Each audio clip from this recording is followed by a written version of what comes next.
Hello friends, कैसे हो आप सभी। आप सबका स्वागत है मेरे यूट्यूब चैनल पर शाम दीवानी कीर्ति गोयल।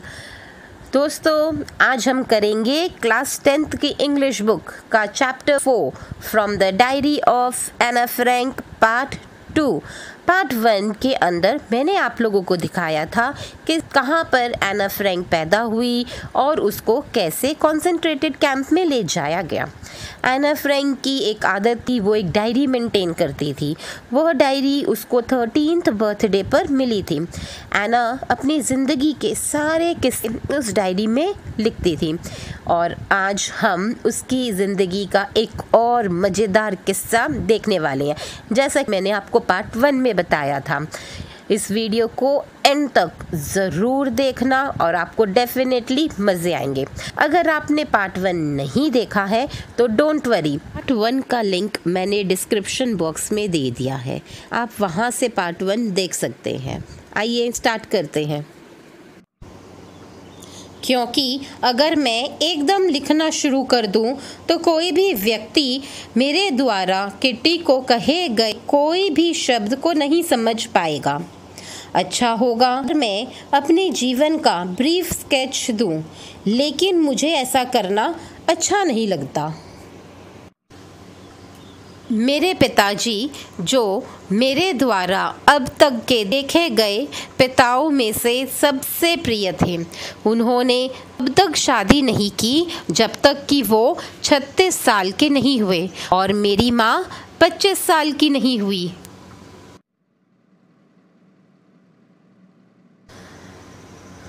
मेरी बहन मार्गरेट का जन्म 1926 में जर्मनी में फ्रैंकफर्ट में हुआ। मेरा जन्म 12 जून 1929 को हुआ। मैं तब तक फ्रैंकफर्ट में रही जब तक मैं 4 साल की नहीं हो गई। मेरी माँ एडिथ हॉलैंडर फ्रैंक उनके साथ हॉलैंड चली गई सितंबर में और मार्गरेट और मुझे आर्चन भेज दिया गया हमारी दादी जी के साथ रहने के लिए। मार्गरेट हॉलैंड दिसंबर में गई और मैं फरवरी में, और मुझे जल्दी से मेज पर मार्गरेट के जन्मदिन के उपहार में रखा गया। मैं 6 साल का होने तक वहीं रही जब मैंने पहली कक्षा में प्रवेश लिया।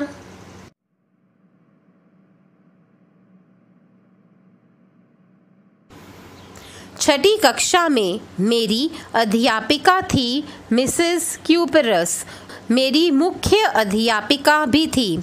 साल समाप्त होने पर हम दोनों आंसुओं से भरी थी, जबकि हमें एक दूसरे को हार्ट ब्रेकिंग फेयरवेल दी। 1941 की गर्मियों में दादी जी बीमार पड़ गई और उनका ऑपरेशन करवाना, इसीलिए मेरा जन्मदिन बिना मनाए बीत गया। दादी जी की मृत्यु 1942 में हो गई। कोई नहीं जानता था कि मैं उनके बारे में कितना अधिक सोचती हूँ और अभी भी उनसे बहुत प्यार करती हूँ। 1942 का यह जन्मदिन उस अन्य व्यक्ति की कमी को पूरा करने के लिए मनाया गया था और अन्य मोमबत्तियों के साथ दादी जी की मोमबत्ती भी जलाई गई। हम चारों अभी ठीक ठाक हैं और यह बात मुझे 20 जून 1942 की वर्तमान तारीख तक और मेरी डायरी के गंभीर समर्पण की ओर ले जाती है। हमारी सारी कक्षा बुरी तरह कांप रही थी। कारण है हमारे आने वाली मीटिंग जिसमें अध्यापक यह फैसला करेंगे कि किसको अगली कक्षा में भेजा जाएगा और किसको इस कक्षा में रखा जाएगा। आधी कक्षा शर्त लगा रही है। जीएन और मैं, हमारे पीछे बैठे दो लड़के सीएन और जैक्स पर हंस हंस कर पागल हुए जा रहे थे, जिन्होंने इस शर्त पर अपनी छुट्टियों की पूरी बचत दांव पर लगा दी है। तुम पास हो जाओगे? नहीं, मैं नहीं हो पाऊंगा।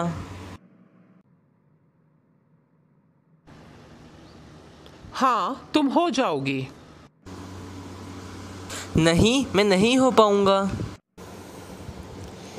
यहाँ तक कि जी भी प्रार्थना करती हुई नजर आई।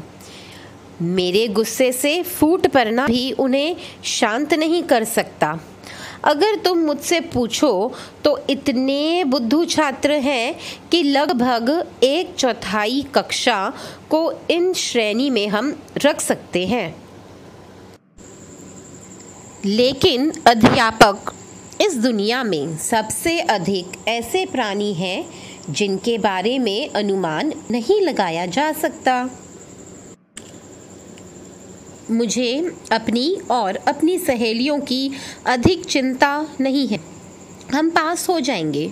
विषय जिसके बारे में मैं निश्चित नहीं हूँ वह मैथ्स है। खैर, हम जो कुछ भी कर सकते हैं वह है इंतज़ार करना। तब तक हम एक दूसरे से कहते रहते हैं कि हमें हिम्मत नहीं हारनी चाहिए। मेरी शिक्षकों के साथ काफ़ी अच्छी बनती है। हमारे यहाँ 9 अध्यापक हैं, जिसमें से 7 पुरुष एवं 2 महिलाएं। मिस्टर किसिंग बूढ़े व्यक्ति हैं जो हमें गणित पढ़ाते हैं। मेरे साथ काफ़ी लंबे समय तक वह नाराज़ रहे क्योंकि मैं बहुत बोलती थी। बातूनी विषय पर निबंध। बातूनी, आप इसके बारे में क्या लिख सकते हैं? मैंने फैसला किया कि इस बात की चिंता मैं बाद में करूंगी। मैंने अपनी कॉपी में शीर्षक नोट किया, उसे अपने बैग में डाला और शांत रहने की कोशिश की। उस शाम जब मैं बाकी का होमवर्क फिनिश कर चुकी थी, तब निबंध के बारे में नोट मेरी नज़रों में आया। पेन के कोने को चबाते हुए मैंने इस विषय पर सोचना आरंभ कर दिया।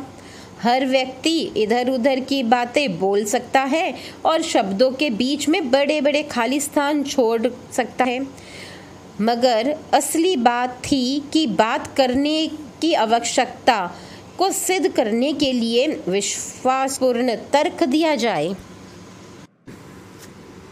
मैं सोचती रही और अचानक मुझे एक विचार आया। मैंने 3 पेजेस लिखे जो मिस्टर किसिंग ने मुझे कहा था और वो संतुष्ट हो गए। मैंने तर्क दिया कि बात करना एक छात्र का गुण है और मैं इसे निरंतर में रखने की पूरी कोशिश करूंगी।